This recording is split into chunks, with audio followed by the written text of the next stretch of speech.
Oakley. Was in a horrible mood a couple of days ago, and I'm in a fabulous mood. Anyways, this is the October Tag Challenge, part 14 of 31. If you could live anywhere in the world in any kind of domicile, that's a dwelling, place you live, in case you don't know, and a domo is somebody who takes care of the house. Anyways, I digress. If you could live anywhere in the world in any kind of domicile and money was no object, where would you live? And what would your dwelling be like? You know, I would think right here, of all the places I've been, this is home, and I don't want to be anywhere else, really. I would just be in a nicer area than I am now, a nicer part of town.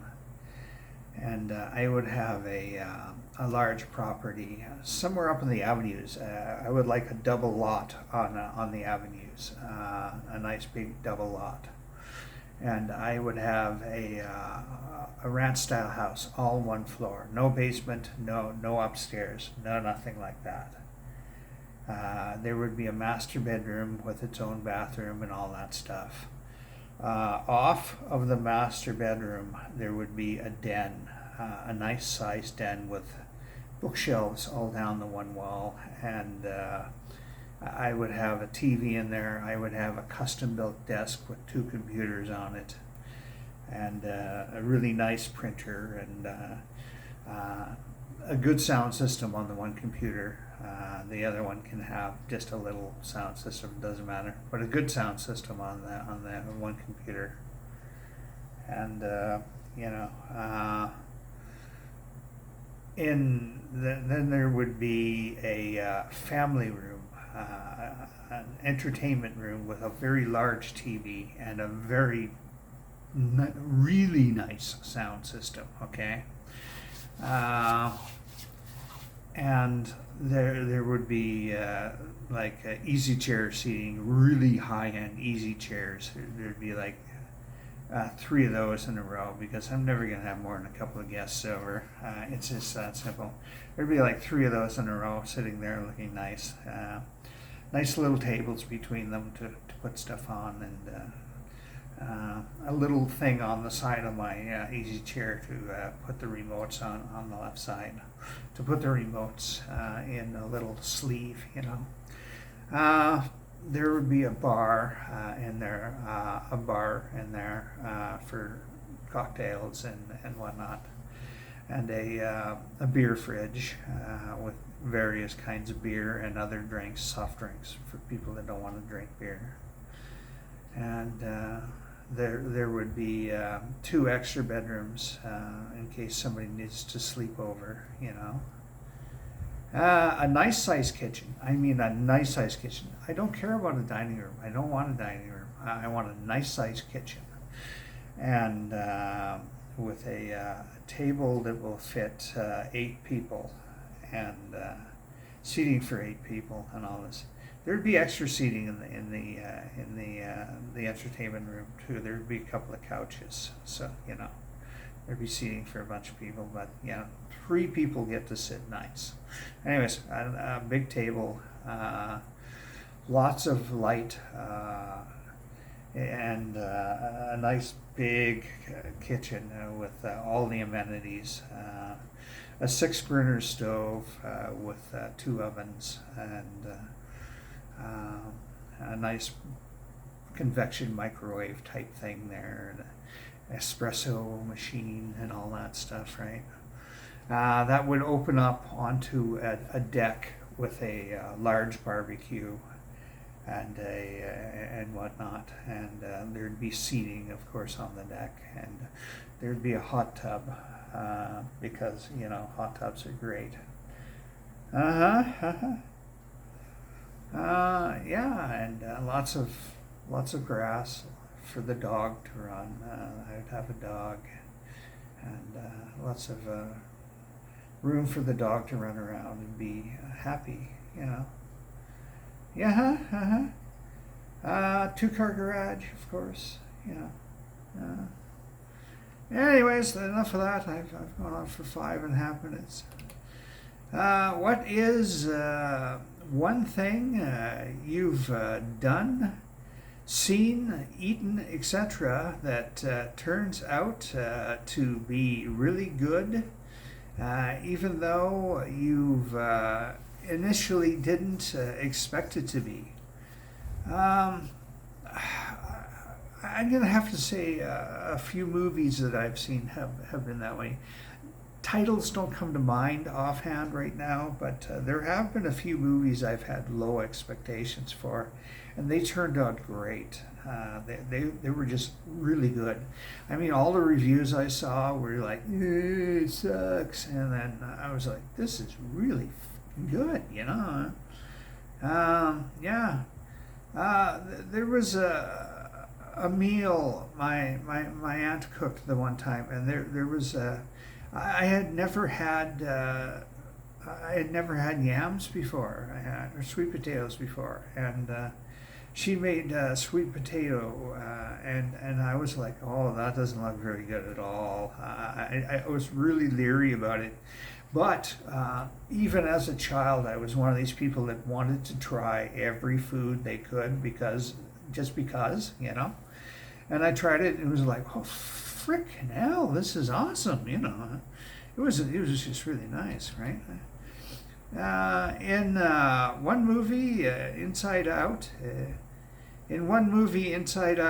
each person has a set of core memories that define who they are and how they behave.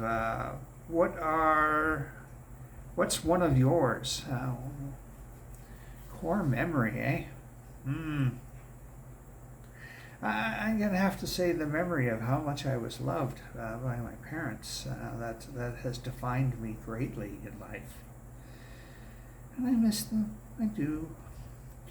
And that has defined me greatly in life. So it's not one memory. It's a bunch of memories. So you know, I can't pick just one thing. Definitely the memory of Pastor Touchy doing his thing. That definitely defined who I am as a person as well. Yeah, unfortunately. What is the biggest mistake you've made that actually turned out all right? You know, this is very close to another question in this question bank. Big mistake that actually turned out all right. I can't tell you. Honestly, I've lived 57 years, and I've done thousands and thousands and thousands of things over the years. And I'm sure I dicked something up and it turned out perfectly fine anyways. But I cannot remember anything, and I'm not going to sit here for half an hour and think about it. What's the best decision you've ever made? The best decision I've ever made was to stop being a fundamentalist Christian and just break away from the faith and go my own direction. I think was my best decision ever. That being said, I'm sort of sneaking back into Christianity from the pagan thing. I'm sort of getting back to that way of seeing religion, not religion, worship. Religion is an organized thing in a church and all that shit, and I'm never going to have that ever again. I'm going to worship in my way. It's that simple. When you're sick, what are some things you eat, drink, watch, etc., to be comfortable? if I'm really sick, and it's not going to be one of those times where I'm just like really sick for 7 or 8 hours and then I'm fine, which is mysterious because nobody knows why it happens to me, and whatever, you know. But anyways, I like to have mint tea. I don't have any mint tea right now. I've got chai tea, but I like to have mint tea, and it's really a pick me up when I've got a sore throat and I feel bad and all that, and it settles my stomach, and you know, it's just a blessing to have. What are some core principles?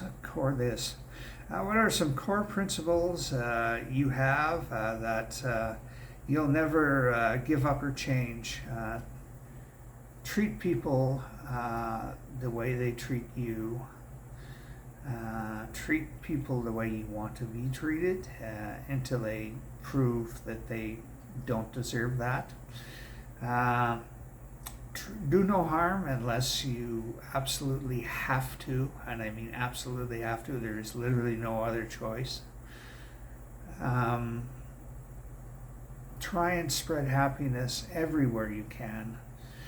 Just smiling and saying, have a good day is something somebody might need to hear, and it'll improve their entire day. So, you know, yeah, anyways, be giving when I can help any way I can. I do.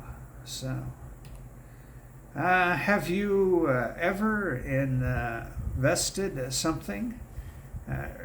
Excuse moi, s'il vous plaît. Have you ever invented something? Nope. It doesn't have to be traditional product, etc. It can be creating a new dish, coining a term.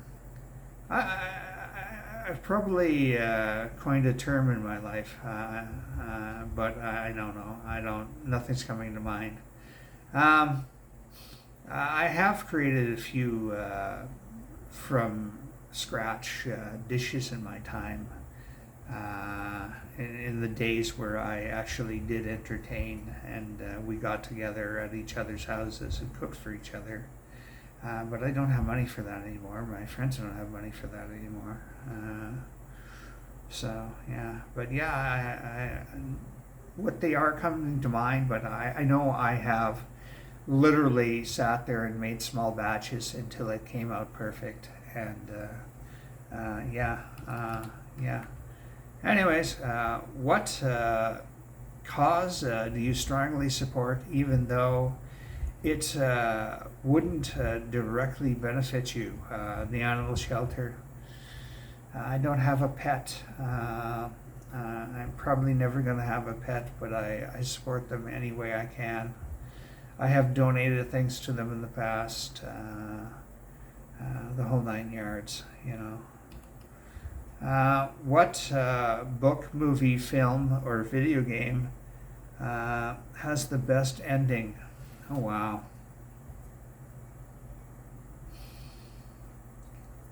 I don't know.